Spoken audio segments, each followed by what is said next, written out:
पुरानी पेंशन की बहाली के मुद्दे पर आंदोलित सरकारी कर्मचारी केंद्र की नरेंद्र मोदी सरकार को घेरने के लिए लगातार रणनीतिक तौर पर काम कर रहे हैं। आपको बता दें कि अब पुरानी पेंशन की बहाली के मुद्दे पर आंदोलित सरकारी कर्मचारी 25 फरवरी से लगातार विपक्षी दलों के सांसदों को अपना ज्ञापन सौंपवा करके पुरानी पेंशन की बहाली के मुद्दे को संसद में उठवाना चाहते हैं।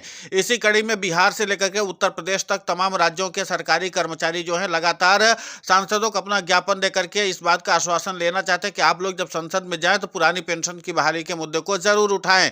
और इसी के नाते से विपक्षी दलों के सांसदों की तरफ से आश्वासन मिलना सरकारी कर्मचारियों को शुरू हो गया है। अब इसी के नाते से एक उत्तर प्रदेश के सांसद पुष्पेंद्र सरोज ने भी पुरानी पेंशन की बहाली के मुद्दे पर आंदोलित सरकारी कर्मचारियों को न सिर्फ अपना समर्थन दिया बल्कि उन्होंने सरकारी कर्मचारियों को आश्वासन देते हुए कहा कि हम अगर संसद में जाएंगे तो पुरानी पेंशन की बहाली के मुद्दे को जरूर उठाएंगे। और इसी के नाते से देश भर के सरकारी कर्मचारी अपने अपने क्षेत्र के सांसद को देंगे अपना ज्ञापन और बताएंगे कि किस तरीके से पुरानी पेंशन की बहाली के मुद्दे को उठवाना है। लेकिन सबसे पहले पुष्पेंद्र सरोज ने सरकारी कर्मचारियों को संबोधित करते हुए क्या कुछ कहा, आप खुद सुनिए उन्हीं की इस जुबानी। आप सभी लोगों ने मेरे यहाँ पे स्वागत किया, मर्यादा किया। मैं तहे दिल से सर्वप्रथम आप सभी लोगों का धन्यवाद देता हूँ।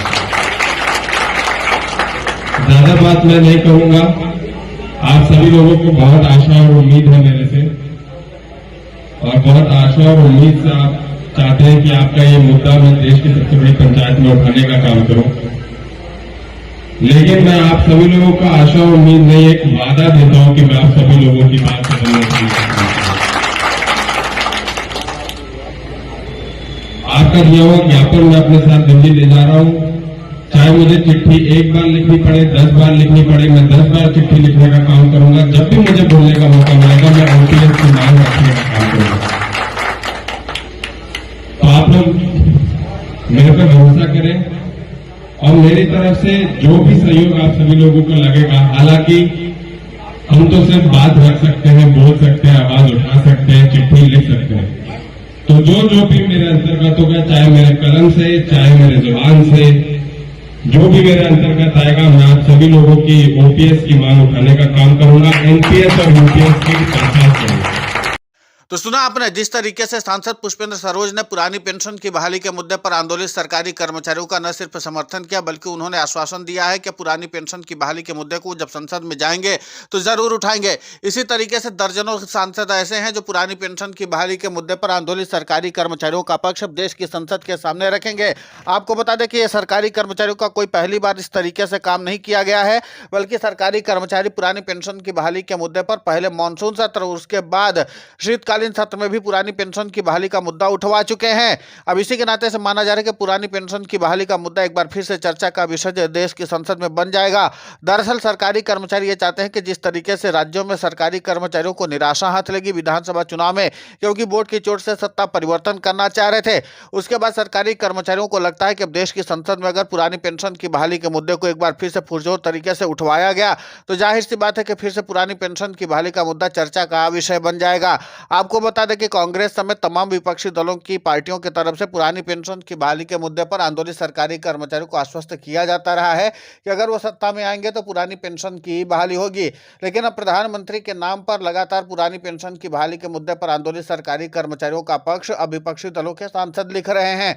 आपको बता दें कि तमाम ऐसे विपक्षी दलों के सांसद आपको दिखाई देंगे जो पत्र लिख करके प्रधानमंत्री नरेंद्र मोदी को इस बात के लिए प्रेरित कर रहे हैं कि आप पुरानी पेंशन की बहाली सरकारी कर्मचारियों की कीजिए, क्योंकि सरकारी कर्मचारी लगातार इसकी मांग कर रहे हैं। अब देखना यह होगा कि जिस तरीके से पुरानी पेंशन की बहाली के मुद्दे को लेकर के सरकारी कर्मचारी आंदोलित दिखाई दे रहे हैं, उन सब के बीच में सरकारी कर्मचारियों का प्रभाव केंद्र की नरेंद्र मोदी सरकार के ऊपर क्या पड़ता है। उधर सरकारी कर्मचारियों का मानना है कि अगर पुरानी पेंशन की बहाली के मुद्दे पर लड़ाई लड़ने की जरूरत आ ही पड़ी है तो हम लोगों को रणनीतिक तौर पर काम करने की जरूरत है। आपको बता दें कि बिहार में इसी साल के अंत में विधानसभा चुनाव होना है और ऐसे में सरकारी कर्मचारियों के पास एक अच्छा मौका है कि पुरानी पेंशन की बहाली के मुद्दे के जरिए एक बार फिर से अपने पक्ष में माहौल बनवाया जाए और उसके बाद सत्ता परिवर्तन करके अपना स्थापित मजबूत किया जाए। यानी कुल मिलाकर के कि वोट के चोट के जरिए सरकारी कर्मचारी पुरानी पेंशन की बहाली के मुद्दे को बहाल करवाना चाहते हैं। अब देखना दिलचस्प होगा कि एक तरफ सरकारी कर्मचारी सरकार के खिलाफ एंटी इनकम्बेंसी का माहौल पैदा करना चाहते हैं, तो दूसरी तरफ पुरानी पेंशन की बहाली के मुद्दे पर विपक्षी दलों के सांसदों के जरिए और भी नया माहौल बनवा करके सरकार के ऊपर दबाव बढ़वाना चाहते हैं। अब देखना ही होगा कि प्रधानमंत्री नरेंद्र मोदी समेत सरकार के ऊपर क्या दबाव बढ़ता है और जिसके नाते से सरकारी कर्मचारियों को पुरानी पेंशन का लाभ मिले।